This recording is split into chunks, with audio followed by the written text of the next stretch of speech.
Have you ever looked at your life and thought, I have everything I'm supposed to want, so why do I still feel empty? You're not broken. You're not alone. This feeling isn't a personal flaw. It's a reflection of the world we live in.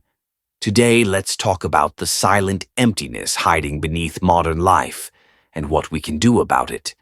Modern life gives us convenience, entertainment, and options. Lots of them. But comfort isn't the same as purpose.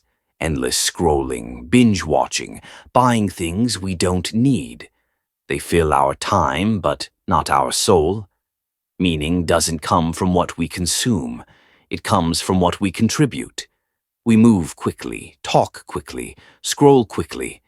But real connection, deep, soul-nourishing connection, grows slowly. Modern life rewards speed, but depth takes presence. No wonder we feel alone in a world more connected than ever. We measure our worth by how busy we are, how much we achieve. But you are not a machine. You're not here just to meet deadlines or tick boxes. You are allowed to rest.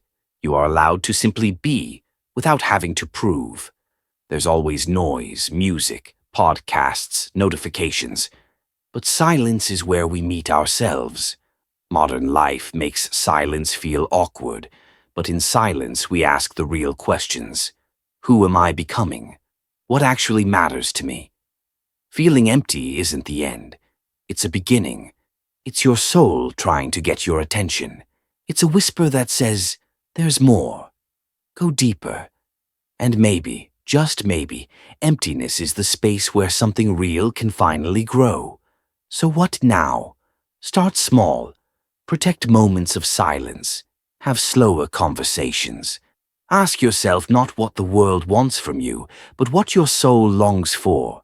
You're not here to impress. You're here to connect. And if life feels empty right now, it might just mean you're ready to start filling it with truth.